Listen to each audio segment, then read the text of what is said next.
Eh bien, bonjour à tous. Bienvenue à l'épisode numéro 9, épisode solo. Et aujourd'hui, je commence en vous souhaitant la bonne année. Bonne année 2025. J'ai publié un podcast hier ou avant-hier en lien avec qu'est-ce qu'on avait pris de 2024 pour amener en 2025 et qu'est-ce qu'on voulait justement qui se passe dans l'année 2025. Quand on passe à travers une année et qu'on a eu une bonne année, ou en fait, quand on passe à travers un événement et qu'on est fier de ce qu'on a accompli, on devrait se récompenser. Puis pour Noël, je me suis offert un cadeau. Je me suis offert un PlayStation. Donc une PlayStation 5. Et mon frère aussi a la même chose de son côté. Et là, on s'était dit, hey, ça serait le fun qu'on joue ensemble, tu sais, à distance, en ligne. Puis hier, on jouait à un jeu de guerre. Puis à un certain moment, mon frère et moi, dans la partie, on était en équipe. Puis on entend un tank arriver. Donc je dis, hey, couche-toi, couche-toi, couche-toi. Fait qu'on se couche et le tank passe à côté de nous. Et j'ai le cœur qui palpite. Et mon frère, il me dit, une fois que le tank est passé, hey, c'était stressant. Je pensais qu'on allait mourir, tu sais, qu'il allait nous voir et qu'il allait nous tirer. Et puis, c'est drôle parce qu'au moment où il m'a nommé cette peur-là, c'est comme si mon corps s'était relâché. C'est comme si mon corps s'était relaxé. Parce que j'avais vécu la même chose de mon côté. C'est dans un jeu vidéo, là, c'est pas réel. Mais j'avais quand même cet étrange sentiment-là que c'était pour arriver. J'avais la sensation physique, j'étais contracté, que j'allais peut-être mourir. Ça faisait aucun sens. C'est un jeu, c'est en ligne. Mais mon imagination puis mon intellectuel est tellement puissant que ça m'a amené là. Et aujourd'hui, je veux parler d'une petite partie de notre cerveau. Ça s'appelle l'amygdale. Ça fait partie du système limbique. Et le système limbique, aussi appelé le cerveau émotionnel, il est responsable pour plusieurs choses, dont notamment la façon dont on se récompense quand on agit d'une façon X, Y ou Z. Fait que, par exemple, si je pousse mon frère me repousse en retour, oups, c'était peut-être pas la bonne chose à faire, je le referai pas. Je le repousserai pas. Quand il y a quelqu'un qui me parle de ce qu'il vit, puis que je lui mets la main dans le dos, puis que je lui dis, hey, je comprends ce que tu vis, puis je trouve ça triste, puis que je prends soin de lui, il fait la même chose en retour. Ah, mon cerveau dit, bravo, félicitations, lâche pas. On récompense ce comportement-là. Et l'amygdale, ce qu'il fait, c'est qu'il est en partie responsable de ce qu'on appelle la peur ou l'anxiété. Aujourd'hui, le podcast que je veux faire, c'est un podcast sur la peur. Puis il y a deux types de peurs. Il y a les peurs qui sont réelles. Donc, par exemple, la peur de mourir, ça peut être réel. Euh, J'en ai déjà parlé dans un podcast précédent, puis je refais une petite mise en situation, mais quand je travaillais dans le Nord avec les Autochtones, une des situations dans lesquelles j'ai été impliqué, c'était une prise d'otage. À un certain point dans la prise d'otage, mon partenaire et moi, on se rapprochait de l'endroit où le tireur était localisé. Puis j'étais couché dans le fossé, à côté de mon partenaire. Et quand je me suis relevé, j'ai vu la personne se relever et pointer son arme dans notre direction et commencer à tirer. Au même moment, je me suis recouché et j'ai crié gun, gun, gun. Et quand on se fait tirer en notre direction, il y a une gamme d'émotions qui se produit. Et à ce moment-là, je me rappelle, maître dit, hey Isaac, ne te fais pas caca dessus. C'est peut-être drôle à dire, mais c'est quand même ça. J'avais tellement peur, mon corps était tellement contracté, et la peur, elle était réelle, la peur de mourir était réelle. Est-ce que c'est comme ça que ma vie se termine? Est-ce qu'à 21 ans, c'est la fin? Est-ce que je vais mourir ici? Et donc, quand on a une peur, quand on a cette réaction-là de se dire, hey, qu'est-ce qui va se passer après? Il y a trois façons de répondre. Que ce soit une peur réelle ou une peur fictive. Puis là, je fais le parallèle entre les deux. Quand j'étais dans cette situation-là où je me faisais tirer à ma direction, j'avais une peur réelle de mourir. Et quand j'étais dans le jeu vidéo, j'avais une peur fictive de mourir, qui était de l'imaginaire. C'était pas vrai. Même si je meurs dans le jeu, ça ne change rien. Mon corps n'est pas en danger. Moi, je ne suis pas en danger. Je suis assis dans mon fauteuil chez nous. Il n'y a aucun danger que je meure. Mais c'est deux peurs qui ont les mêmes réactions physiques et émotionnelles.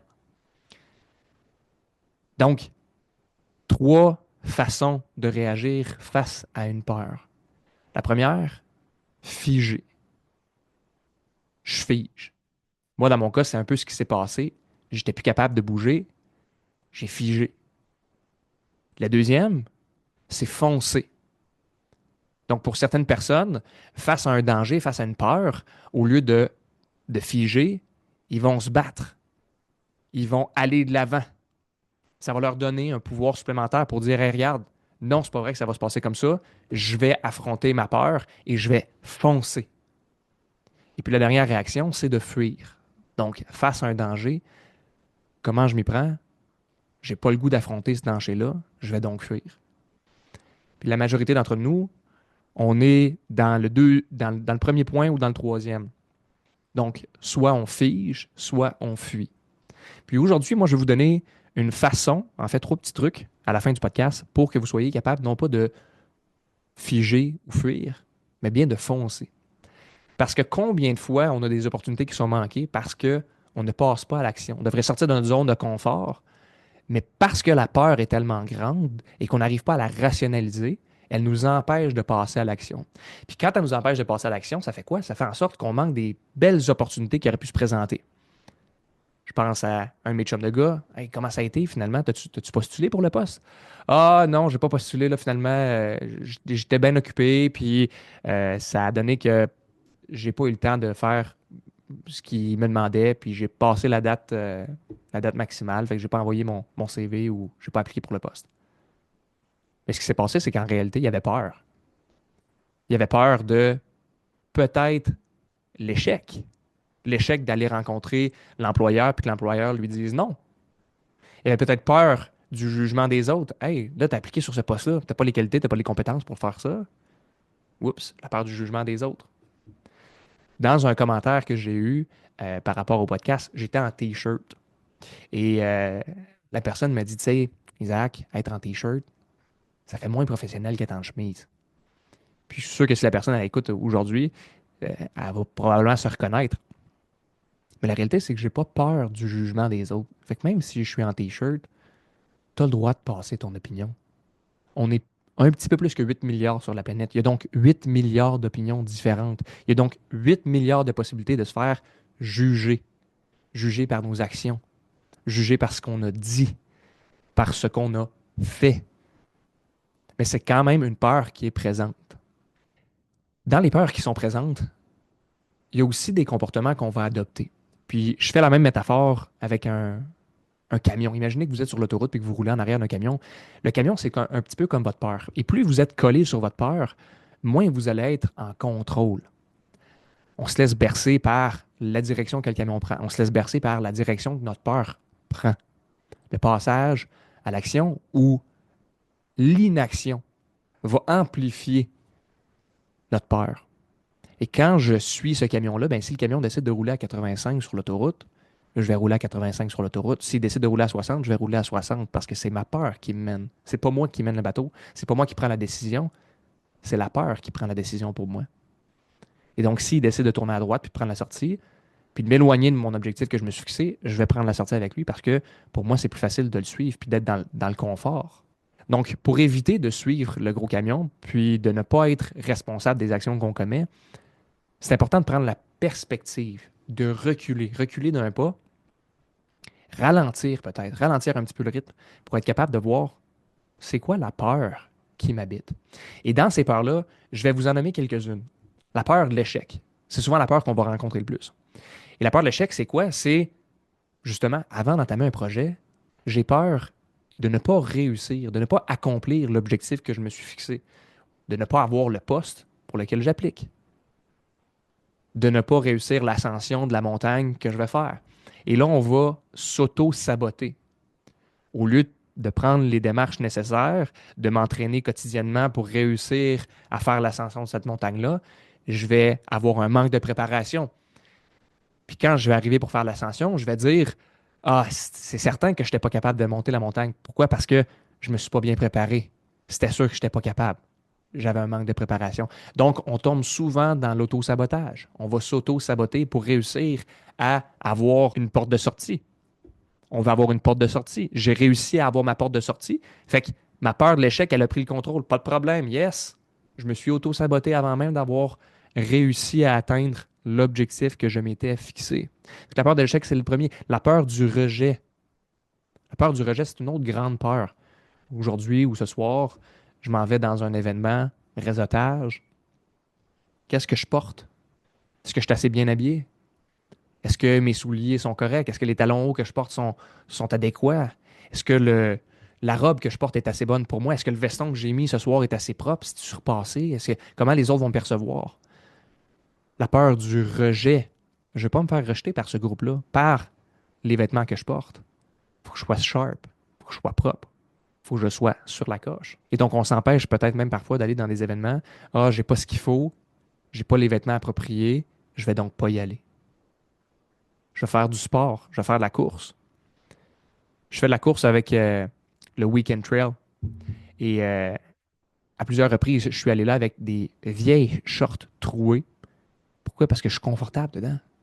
J'ai pas besoin d'avoir une nouvelle paire. On voit pas ce qui se cache en dessous. J'ai mes shorts. Mais oui, j'ai un trou dedans, c'est pas grave. On s'en fout. Pourquoi? Parce qu'au final, je cours quand même. J'ai pas peur de me faire rejeter par ce groupe-là, même si ce groupe-là a toutes des nouvelles casquettes, le nouveau gear qui vient de sortir, les derniers souliers de course. Ça me dérange pas. J'ai pas peur du rejet parce que j'ai assez d'amour pour moi. Puis je vous pose la question, est-ce que vous vous aimez assez pour ne pas avoir peur du rejet? La peur du rejet, c'en est un autre. La peur de l'inconnu. Je me dirige pour un nouvel emploi. Je me dirige pour quelque chose de nouveau. J'ai jamais fait ça, justement. On parlait des événements de réseautage. Je suis jamais allé dans un événement de réseautage. J'ai peur. Et il faut comprendre qu'il y a certaines peurs qui vont être bonnes. Et la peur, on ne devrait pas voir ça comme quelque chose de négatif. On devrait voir ça comme une opportunité de croître, une opportunité de se dépasser. Pourquoi? Parce que de l'autre côté des peurs qui nous habitent, c'est votre plein potentiel.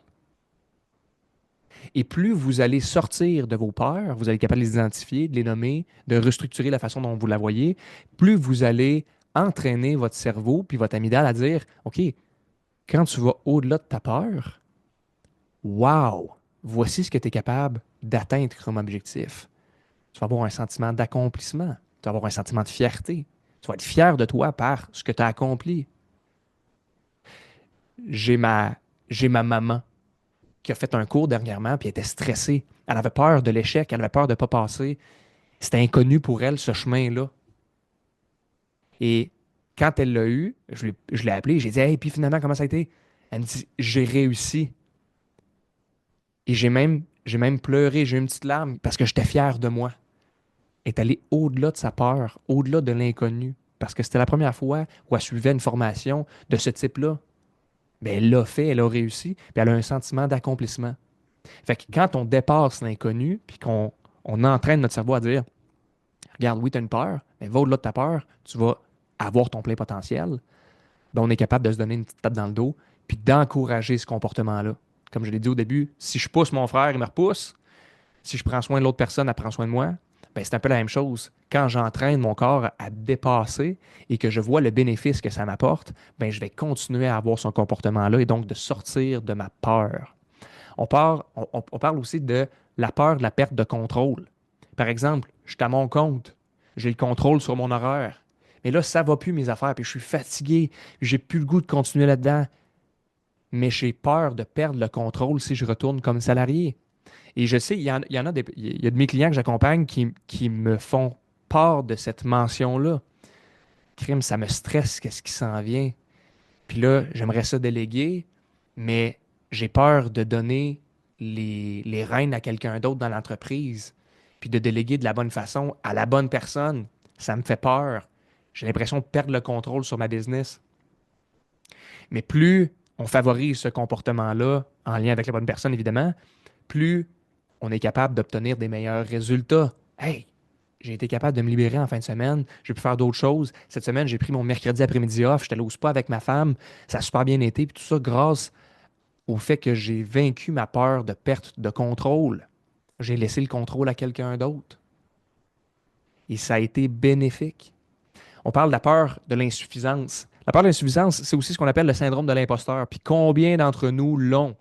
Et tous ceux qui sont à leur compte, tous ceux qui ont parti une entreprise à un certain moment, ça s'est passé. On vous a posé des questions qui ont été malaisantes. Ça fait combien de temps que tu fais ça?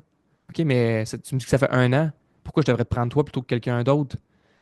Et là, on voit notre business qui grossit de plus en plus, puis on a comme ce syndrome-là, le sentiment d'imposteur, le syndrome de l'imposteur. Ah, t'as peu, là, pourtant, tu sais, je sais ce que je fais, je sais où est-ce que je m'en vais, mais on l'a parce qu'on a l'impression on ne réussira pas, qu'on n'a pas les connaissances pour, qu'on ne sera pas suffisant dans la livraison de la marchandise qu'on a ou au service qu'on offre à notre client.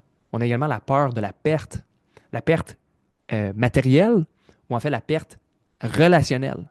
Fait que les relations que j'ai avec les autres.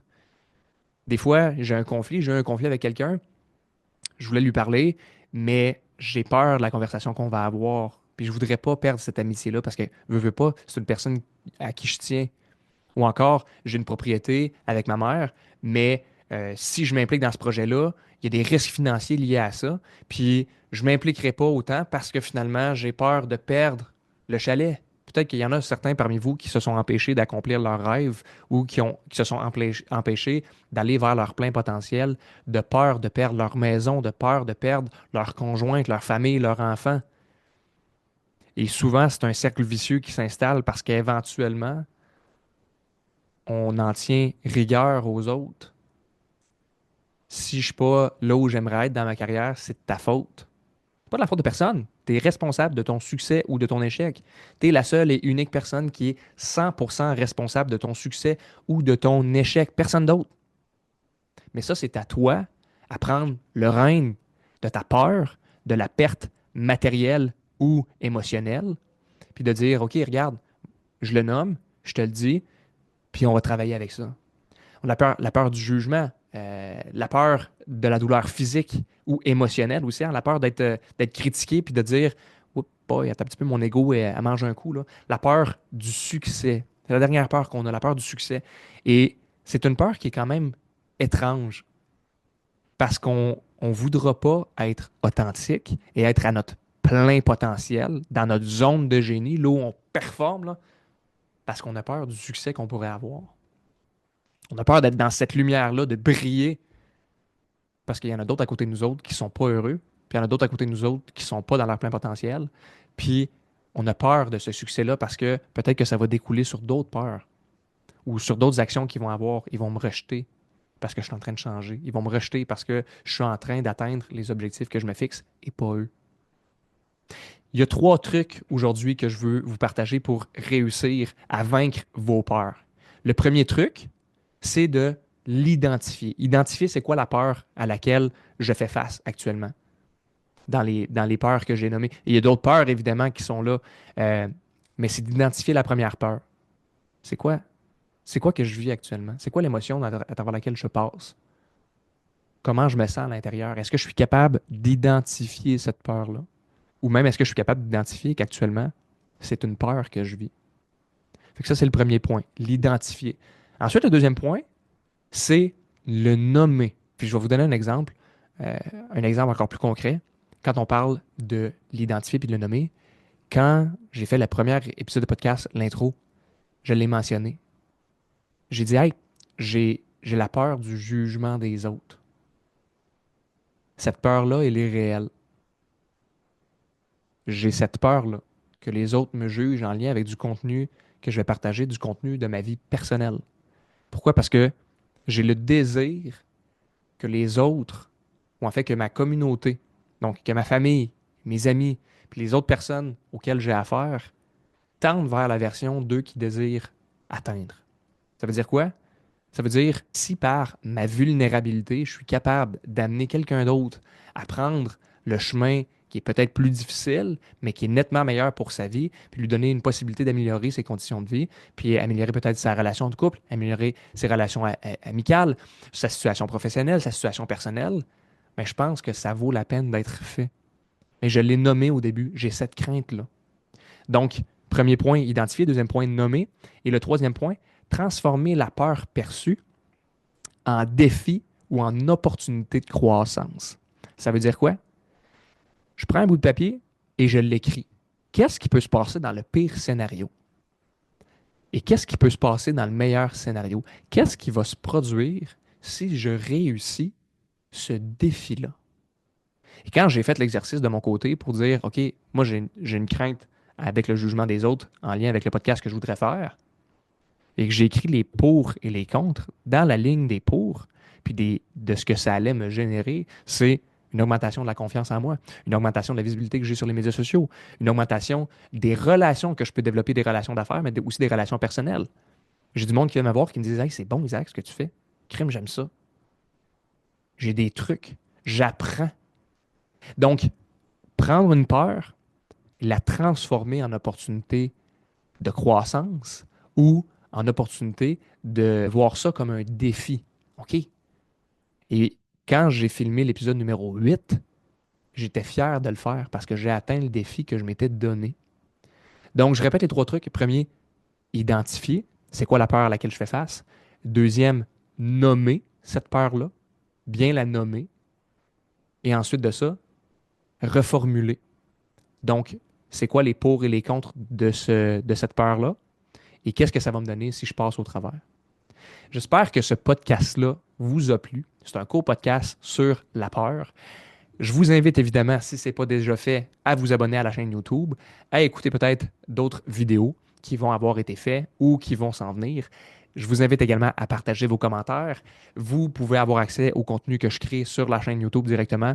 Et si vous voulez en savoir plus sur ce que je fais, vous pouvez aller voir sur mon site internet www.soloh.ca. Ça me fait toujours plaisir de lire vos commentaires.